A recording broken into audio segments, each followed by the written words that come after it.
Welcome to the Balanced Leader Podcast, where we tackle the ultimate challenge for leaders, achieving peak performance without sacrificing your well-being. If you're ready to lead with clarity, energy, and impact without burning out, then you're in the right place. I'm Rob Hills, your leadership and well-being coach, and in each episode, I'll give you the insights, tools, and strategies that will enable you to thrive. So without further ado, let's dive into today's episode.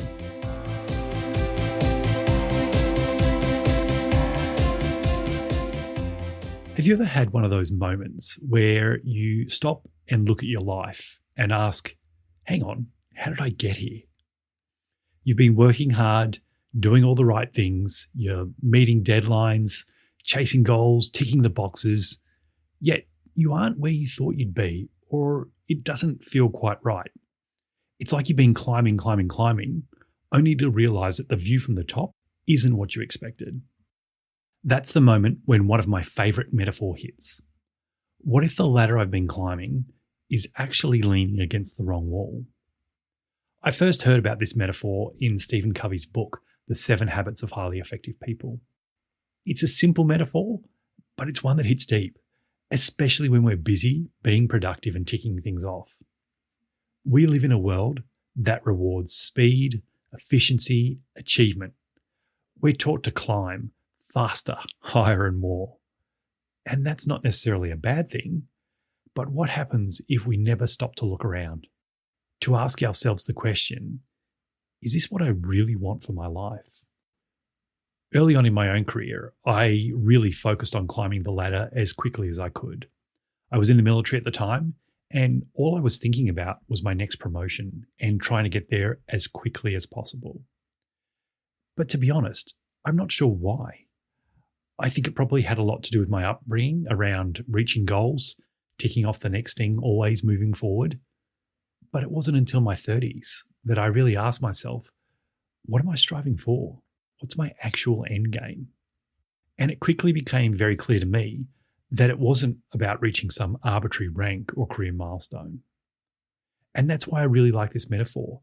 It's really about alignment. You can be crushing your goals, managing your time brilliantly, and even feeling proud of how much you're getting done. But if you're not heading in the right direction or a direction that's meaningful to you, the achievement really rings hollow. And here's the catch. Most of us don't know that we've leaned our ladder up against the wrong wall until we're already halfway or all the way up. And I don't think my situation is unique. I think most of us have had similar experiences. In our teens or 20s, we make decisions based on what we think we should do. Maybe it's our family expectations. Maybe it's what success looked like to us back then. We chose a degree, a job, a path, and off we went. But then life happens. We grow. Our values shift. What matters at 20 is often not what matters at 35 or 50. But we're so far up the ladder by then, it feels risky to climb down. So we just keep on climbing, hoping it'll feel different when we get to the top. And if we're not careful, that moment of disillusionment can creep in. You get the promotion, the house, the external success, and you think, why doesn't this feel better? Why doesn't this feel amazing? Why doesn't this feel like it's not enough? It's not because you haven't worked hard. It's because your ladder is on the wrong wall. So what can we do about that? Well, my first answer is not to panic or throw everything out. It's to pause. It's to create some space for yourself, to check in. And most importantly, to begin with the end in mind, which is what Covey's habit number 2 is all about and where this metaphor comes from. So what kind of life do you want to lead? What really matters to you now? Not 10 years ago, but today. If your answer is, I'm not sure anymore, that's okay. In fact, that's actually a really powerful place to start. It means you're ready to get intentional. There's actually a simple practice you can try with this. Imagine you're at the end of your life looking back. I probably should have warned you this is a little morbid, but anyway. What would make you feel proud? What would make you feel peaceful? Whose lives do you want to have impacted? What kind of experiences do you want to have had? Then ask yourself, does the life I'm building now, this ladder that I'm climbing, does it lead me there? Sometimes the ladder just needs a small shift, a new project, a fresh boundary, perhaps a realignment. Other times, it means stepping back and making bigger changes. But either way, the first step is always awareness.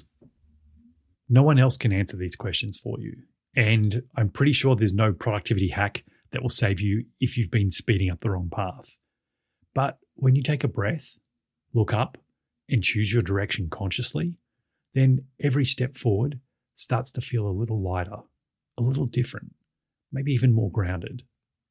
And if you're looking for some inspiration around this, take Bronnie Ware, for example. She spent years working in banking administration jobs that looked stable and respectable from the outside and had a pretty good income.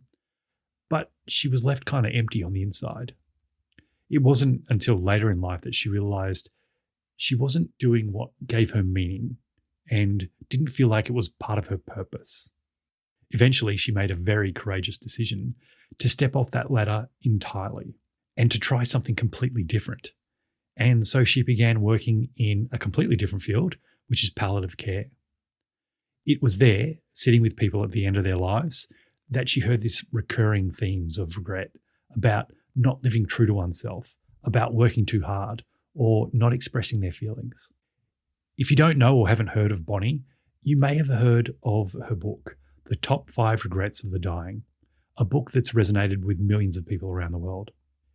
If you're currently climbing the corporate ladder, but feeling this may be the wrong ladder for you, buy the book, and it may help give you a little bit of direction.